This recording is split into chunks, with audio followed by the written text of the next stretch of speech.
What's the, with Gonzalez, what's the difficulty when he doesn't, he has 3 games last year? So fortunately, I happen to live in Pittsburgh. I'm very familiar with the program. So I see them play like 2 times a year, usually every year. A lot of people familiar within the program. It was tough. Actually, the toughest thing was he was planning on going back to school. It was kind of the ongoing vibe the entire year. And really, not until he accepted his invitation to the East-West game, which he didn't play, he just went out and interviewed. But that was kind of the, okay, I'm coming out moment. So we kind of had to go back and restudy. But yeah, you're only watching a couple games from this year, but the performance last year was really good. I'd already done them in the summer, so it wasn't like he was unfamiliar. Obviously he would have liked to have had more action this year, but a guy like him, he's pretty easy to identify what he is when you watch him on film, and he's pretty consistent every game, so it really wasn't that big of a hindrance. Chris mentioned trading up just 3 spots to get him. You guys by no means wanted to lose out on him. What makes him a difference maker that prompted you guys to need to trade up for him? All right, so I did it last year with Josh, I'm a nickname guy. If I'm giving this guy the nickname, it'd be the blueprint, because he is the pure exact blueprint of what we wanted an offensive lineman in our room. This guy, I don't know that there was an offensive lineman on the board that fits our room better than this guy. Big, smart, tough, strong, mean, high giving factor, versatile, dependable, really cares.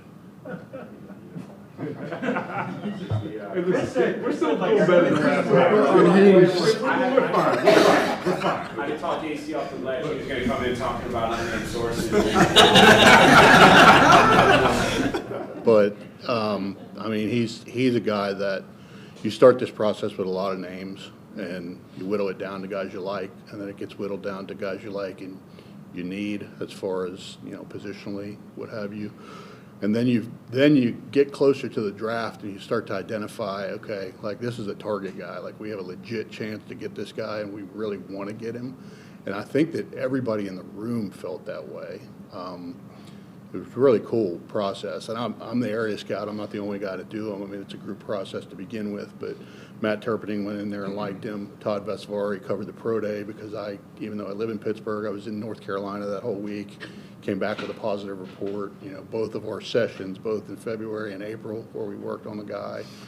He's a guy that I know Anthony even said something to me like, hey, I really like this guy. I felt like we were going to get him. Other guys were saying that to me. And so, it was good. I felt like it was going to happen. Actually, one of my draft scenarios that I sent to Chris the night before the draft had us taking him kind of exactly where we took him, other than the trade-up part. But I don't know if this is something that you guys even take into account when you're looking at players, but your roster, theoretically, is getting tougher and more competitive.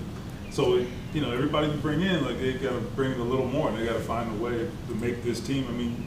Do you have to have a certain makeup, to come into a situation like that? Is that something? Does that make sense, first of all? Oh, absolutely. Yeah. That's the kind of guys we look for because, the old cliche goes, iron sharpens iron. And anybody that's coming here, and pardon my Pittsburghese, as I said iron, I'm sure you picked it up. But anybody that comes here knows we have a great offensive line room. And offensive line room made up of very strong-willed, tough guys that are passionate about football. And that's another reason we felt like he was such a good fit.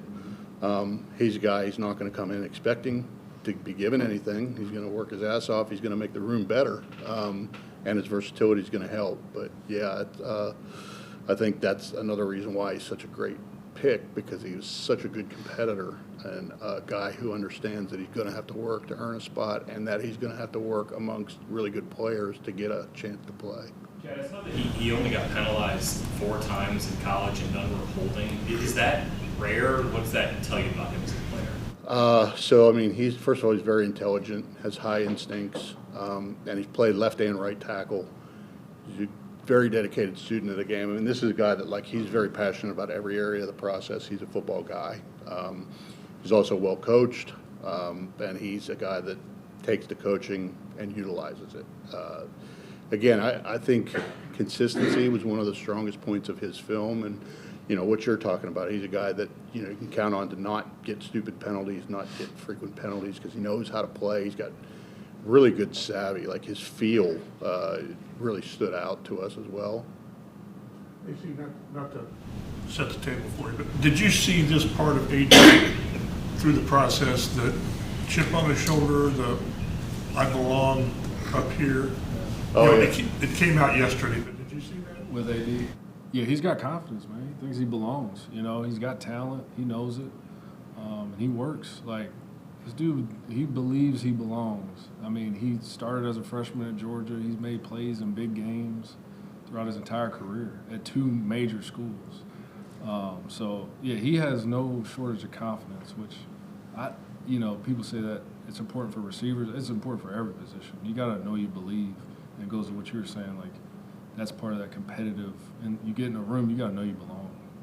Now he has athleticism off the charts. How do you see that actually playing into the type of football player he is? Yeah, I think for us, he's going to be pretty versatile as he was at Texas. He is a guy that can be a deep threat. He can run intermediate routes. This is a big dude. He's 205 pounds. We're in 4.38. So it's a multi-dimensional threat, and he's a good route runner. He's not just a deep ball 50-50. That's it. He can run routes too. So I think he can threaten you on multiple levels. We're extremely excited to get his talent in here. You know. How do you factor in just the big moments in big games, like into his evaluation? Obviously, you can't fake those things, but even when he didn't have like the huge numbers at Georgia, there was always the moments at Georgia. If that makes sense. I think Matt Turpin, our director, always says like, "Man, this guy's clutch." He just says it about certain players. And he has that gene, like AD has it, man. You know, he just has a clutch gene, just makes plays. There's countless games, man. I mean, me and Turp were at Kansas State game. He's catching deep shots. You can watch the Alabama game. You know, this is prime time in Tuscaloosa. He's catching some deep bombs. So he's just got it in him, man. He just makes plays. And the dude has, like, real talent, you know. So I'm very fired up to get him in this building.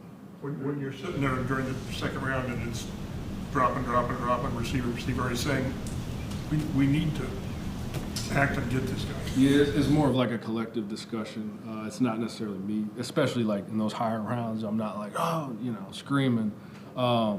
It's more of like a collective group decision. Chris, Ed, Shane talking. And obviously we traded back, so that's a decision. It's a factor of like, all right, we have this guy targeted. Who's liable to take him, and is there any threats, to where we might trade back? So that's more of the discussion, but we had to factor all that stuff in. But that's above my pay grade. There are some pro comps floating out there about him. Do you guys have any personally that you see him, you're like, oh, this guy is blank? I'll be honest with you, man. I don't do comps personally. I don't comp players. Well, they gotta come naturally, right? Yeah, I just think every player is different. Every player is a snowflake, man. I mean, I really believe that. Like, I'm not BSing you. He has a unique skill set. He has a unique makeup to him. I think every player does. I mean, comps, you can put people in boxes and stuff, but I don't think it's like lazy. It's just, I personally don't comp players. I know, and listen, that's probably part of my experience. I mean, I've been scouting for 7 years here. As time goes on, I'll probably be able to do it more often, but yeah, I just don't do that, and I'm not going to comp him to a guy that I watched when I was a kid on TV. Like, I'm going to comp him to a guy I watched film of when I was here, and actually have, like, backing. Because if you just throw out, oh, this guy's Julio Jones, like, Chris would be like, you didn't scout Julio Jones, so you just got to be careful. As a young scout, I'll say that. Chad can comp anybody. He's been scouting forever. His own comps. Yeah, exactly. I comp a lot of guys that most people haven't heard of anymore. Seasoned.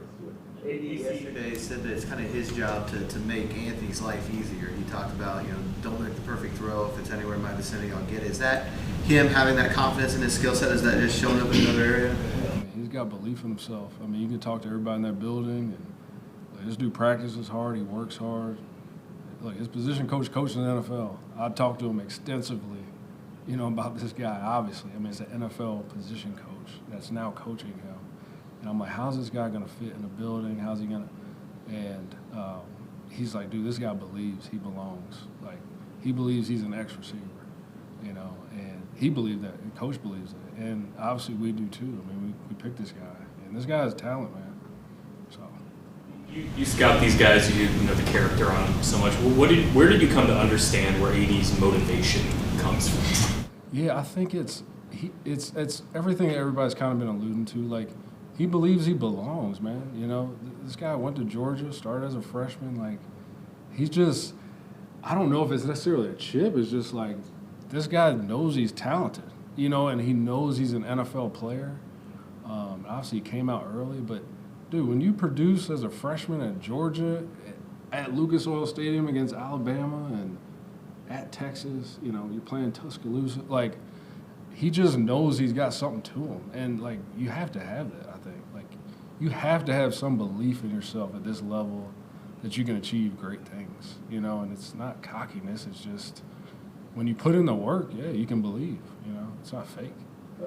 Shane has talked about this from his perspective, like it's the second year working with you guys, but that goes the other way too, right? I mean, you guys know what he wants, what he looks for, and the feel for his types of players, and even just what they want to do with the players, right? Does that make your job easier? Was this year easier than last year in that regard? Yeah, I would say it was, like, you know, specifically for him, yeah. Obviously, you know, Shane's working with the offense mostly, so it's easier when it's like a real clear picture. Mm-hmm. Last year it was clear, like they had a plan for people. It wasn't we weren't like confused. I guess just seeing our film, having our own understanding of what we're doing, having our own vision of, oh, this guy can do this. Mm-hmm. Shane's going to use him like this. Jim Bob's going to use him like this. So I think it just became more obvious as we had more exposure to what we're doing on offense. I think too, like last year, we're scouting for different things during the fall, and then the change happens, and that's routine scouting. Improvise, adjust, and overcome. We just got to figure out, okay, does this guy still fit what we want, or we have to move on from him, you know?